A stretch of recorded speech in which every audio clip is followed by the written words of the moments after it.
இந்த காலை ஜெபத்தின் மூலம் உங்களை சந்திப்பதில் மிகுந்த மகிழ்ச்சி அடைகிறேன். இன்றைக்கும் ஆண்டவர் உங்களோடு கூட பேச விரும்புகிறார். நீங்க இந்த வீடியோ பார்த்துட்டு இருக்கீங்க அப்படின்னா எதர்ச்சியாக இல்ல. ஆண்டவர் இன்று உங்களுடைய வாழ்க்கையை நீங்க செய்கிற தொழிலை ஆண்டவர் ஆசீர்வதிக்க போகிறார். விசேஷமாக இந்த ஒரு காரியம் உங்களுடைய வாழ்க்கையில இருக்கும் பொழுது உங்களுடைய வாழ்க்கையை ஆசீர்வதிக்கப்படும். தேவனுடைய வல்லமையினால் ஆண்டவர் உங்களை நிரப்பி உங்களுடைய வாழ்க்கையை ஆசீர்வதித்து நீங்க செய்கிற கையிடுற வேலைகளை ஆண்டவர் நிச்சயமாக ஆசீர்வதிப்பார்.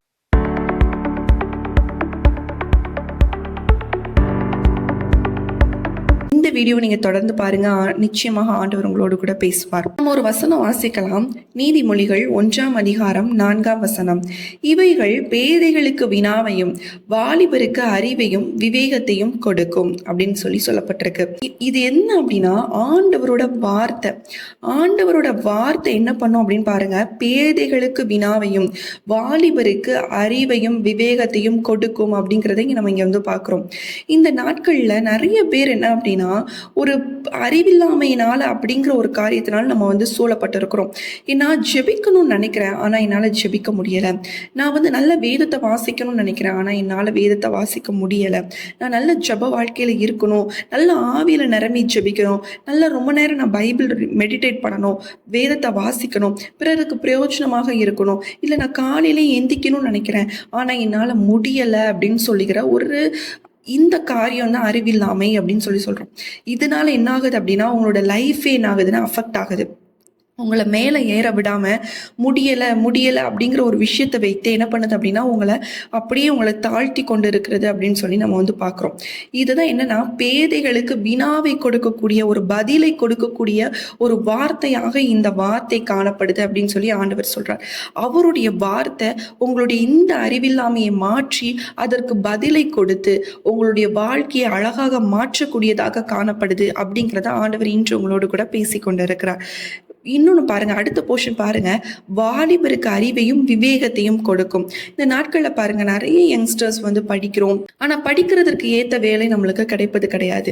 அதற்கு பதிலாக ஒரு பிஸ்னஸ் நம்ம ஸ்டார்ட் பண்ணலாம் அப்படின்னு சொல்லிட்டு நம்ம ஒரு சோஷியல் மீடியாவை பார்த்து இன்ஃப்ளூயன்ஸ் ஆகிறதோ, இல்லை ஒரு ஃப்ரெண்ட்ஸ் கிட்ட ஒரு நண்பர்கள் கிட்டேயோ ஒரு பக்கத்தில் இருக்கவங்க கிட்டேயோ பேசி அவங்க சொல்றதை வச்சு இன்ஃப்ளூயன்ஸ் ஆகி தெரியாத ஒரு விஷயத்துல நம்ம போய் அதில் இன்வெஸ்ட் பண்ண வேண்டியது. ஒரு 5 லட்சம் ஒரு 5 லட்சம் இன்வெஸ்ட் பண்ணி அந்த தொழிலை ஸ்டார்ட் பண்ணி இன்னும் கொஞ்சம் இன்வெஸ்ட் பண்ணி அது கொஞ்சம் அந்த கதவை என்ன பண்ணும், மூடப்படும். திரும்பியும் நம்ம என்ன பண்ணுவோம், இன்வெஸ்ட் பண்ணுவோம், திருப்பி மூடப்படும். இந்த மாதிரி பல தோல்விகள் தொடர்ந்து பார்த்து சலித்து போய் நீங்க உட்கார்ந்து கொண்டு இருக்கலாம். ஆமீன். இந்த நாட்கள் ஒரு வீடு கட்ட முடியாத ஒரு சூழ்நிலையில தவித்து கொண்டு நீங்க இருக்கலாம். ஆண்டவர் சொல்றாரு, நீங்க இந்த நேரத்துல வாஞ்சிக்க வேண்டியது அறிவையும் விவேகத்தையும் எனக்கு தாங்கன்னு சொல்லி கேளுங்க. அந்த அறிவும் விவேகத்தும் உங்களுக்குள்ள இருக்கும் பொழுது இவை எல்லாவற்றிலும் மேலான ஒரு விஷயம் தான் இந்த அறிவும் விவேகமும். இது உங்களுக்குள்ளாக இருக்கும் பொழுது மற்ற எல்லாவற்றையும் தானா உங்களை தேடி வர ஆண்டவர் உதவி செய்வார். உங்களை தேடி வரும். நீங்க வீடுகளை நல்லா அழகாக கெட்ட ஆண்டவர் உதவி செய்வார். இந்த வார்த்தை உங்களுக்குள்ளாக இருக்கும் பொழுது ஞானத்தோடு செயல்பட ஆண்டவர் உங்களுக்கு உதவி செய்வார். கடன் வாங்காதபடி ஞானத்தோடு உங்களுடைய கையின் பிரயாசத்தை வைத்து எப்படி கட்ட வேண்டும் என்கிற ஆலோசனை ஆண்டவர் உங்களுக்கு கொடுப்பார். அதனால இந்த வார்த்தையை நீங்க பிடித்துக் கொள்ளுங்க.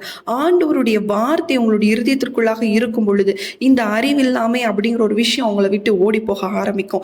ஆண்டவரோட வார்த்தை உங்களுடைய இருதயத்திற்குள்ளாக இருக்கும் பொழுது நீங்க ஒரு பிசினஸ் ஸ்டார்ட் பண்ணீங்க அப்படின்னா அந்த கையின் பிரயாசத்தை நீங்க சாப்பிட ஆண்டவர் உதவி செய்வார். அது தோல்வியாக முடியாது. மனுஷனுடைய வார்த்தையை கேட்டு நீங்க ஆரம்பிக்காதீங்க. ஆண்டவருடைய சமூகத்துல உட்கார்ந்து ஆண்டவர் சொல்ற வார்த்தையான்னு கேட்டு அதை நீங்க செய்யும் பொழுது நிச்சயமாக ஆண்டவர் உங்களுடைய வாழ்க்கையில அற்புதத்தை அதிசயத்தை செய்ய ஆரம்பிப்பார். நம்ம எல்லாரும் கண்களை மூடி நம்ம ஜெபிக்கலாம். அன்புள்ள இயேசு சுவாமி, அப்பா, இந்த நாளிலும் கர்த்தாவே, அப்பா, உங்களுடைய வார்த்தை எங்களுக்குள்ளாக வரும் பொழுது அறிவையும் ஞானத்தையும் விவேகத்தையும் கொடுக்கிறதாக காணப்படுதுப்பா.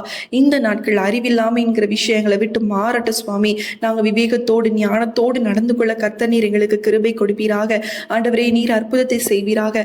அப்பா, நாங்கள் நிற்பதும் நிர்மூலமாகாதிருப்பதும் உம்முடைய சுத்த கிருபை தான் ஐயா.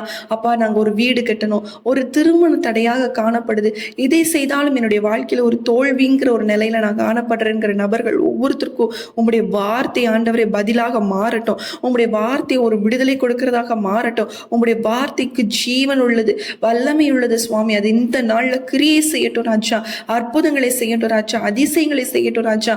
ஒரு விடுதலை நீர் கொடுக்க போகிறீர், அதற்காக எமக்கு ஸ்தோத்திரம். நீர் அற்புதத்தை செய்ய போகிறீர்ப்பா. ஒவ்வொருத்தருடைய வாழ்க்கையில கர்த்தர் நீர் கிரியை செய்ய ஆரம்பித்து விட்டீர் என்று சொல்லி நான் விசுவாசிக்கிறேன் தகப்பனே.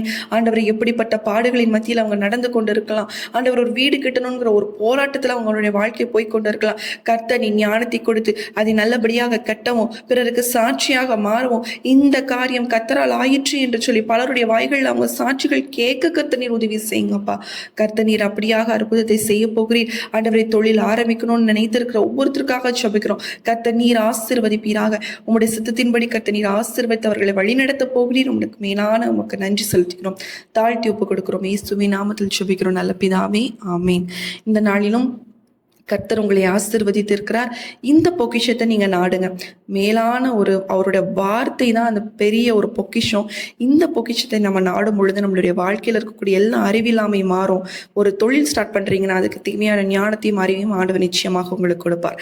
இந்த வார்த்தை, இந்த ஜெபம் உங்களுக்கு பிரயோஜனமாக இருந்துச்சுன்னா கண்டிப்பா கமெண்ட் செக்ஷன்ல சொல்லுங்க. அநேகருக்கு ஷேர் பண்ணுங்க. புதுசா பார்த்துட்டு இருக்கீங்கன்னா சப்ஸ்கிரைப் பண்ண மறக்காதீங்க. உங்களுக்கு ஜப குறிப்புகள் இல்லை, உங்களுக்கு ப்ரேயர் பாயிண்ட்ஸ் தேவைப்படுது, இல்லை கவுன்சிலிங் தேவைப்படுது அப்படின்னா ஸ்க்ரீனில் தெரியக்கூடிய வாட்ஸ்அப் நம்பருக்கு மெசேஜ் பண்ணுங்கள், இல்லைனா வாய்ஸ் நோட் பண்ணுங்கள். கண்டிப்பாக நாங்கள் உங்களுக்காக ஜெபிக்கிறோம். மீண்டும் உங்களை அடுத்த ஒரு வீடியோவில் சந்திக்கிறேன். கர்த்தர் உங்களை ஆசீர்வதிப்பாராக. ஆமேன்.